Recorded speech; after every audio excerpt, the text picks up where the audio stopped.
হে everyone, কেমন আছো সবাই? আজকে যে দিনের ব্লগটা শেয়ার করছি সেটা ছিল সোমবার 23 ডিসেম্বর। তো আমার বাড়ির ছোট্ট সদস্যটাকে মা শ্যান্টা আর বাবা শ্যান্টা মিলে যাচ্ছে ক্রিসমাসের জন্য গিফট কিনে দিতে। এখন বিকেল 4টে আর কেমন ঘুটঘুটে অন্ধকার একবার দেখুন। আমাদের ক্যাবটা একটু রাস্তা ভুল করে অন্যদিকে চলে গেছে, বেশ খানিকক্ষণ ওয়েট করতে হচ্ছে আমাদের ক্যাবের জন্য।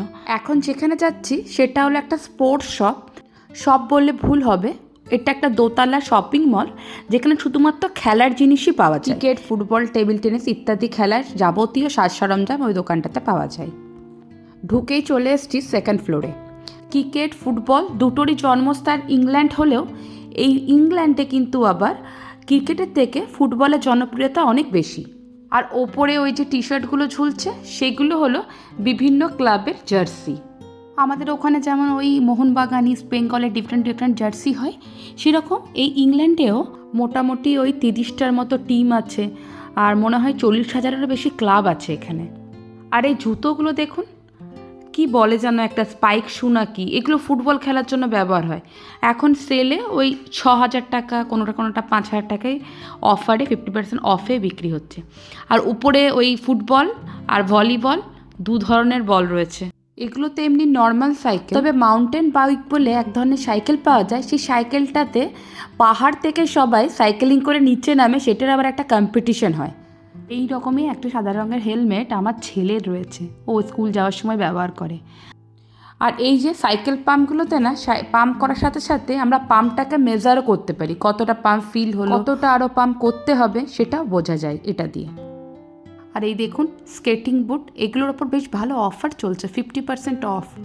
আর ওপরে রয়েছে স্কেটবোর্ড। এই ক্রিসমাসের সময় এখানে অনেক জায়গাতে মেলা বসে, আর প্রত্যেকটা মেলাতেই আইস স্কেটিংয়ের একটা স্টল থাকে। সেখানে টিকিট কেটে এন্ট্রি করে বাড়ি থেকে স্কেটবোর্ড বা শু নিয়ে গেলে, ক্যারি করলে ওখানে স্কেটিং করা যায়। আর এই দিকটাতে রয়েছে লং টেনিস, টেবিল টেনিস খেলার যেসব জিনিসপত্র লাগে সেই সবগুলো। আমার ছেলেটাকে একবার এখানে এনে ছেড়ে দিলেই হলো, কি না করছে! একবার হকি স্টিক ধরছে, একবার ব্যাট নিচ্ছে, একবার সাইকেলের ওপর গিয়ে বসছে, একবার ফুটবলটা পায়ে করে মারছে। আর এই দেখুন সব থেকে খতরনাক গেম, বক্সিং গ্লাভস। আমার ভীষণ বাজে লাগে এই খেলাটাকে। এই ঠান্ডার জন্য বেশ কয়েক মাস ধরে আমার ছেলের ক্রিকেট খেলাটা বন্ধ হয়ে রয়েছে।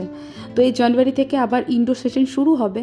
আর গত বছরের প্যাডগুলো নাও ছোট হয়ে গেছে, তাই এই প্যাড কিনতেই বিশেষ করে আজকে এই দোকানটাতে আসা। ওর এই ব্যাটটা নেওয়ারও খুব ইচ্ছে, কিন্তু এখন যে ব্যাটটা আছে সেটাতে আরামসে ওর এখন 6 মাস চলে যাবে। চলুন তাহলে ভিডিওটা এখানে শেষ করি, একটু সাইজগুলো দেখে নিই কোনটা ভালো হচ্ছে, কোন ব্র্যান্ডটা টেকসই হবে। যদি ভিডিওটা ভালো লাগে একটা লাইক করে চ্যানেলটাকে সাবস্ক্রাইব করে দেবেন। খুব শীঘ্রই দেখা হচ্ছে আর একটা নতুন ব্লগে, ততক্ষণের জন্য টাটা। সবাই খুব ভালো থাকবেন আর নতুন বছর সবার খুব ভালো কাটুক।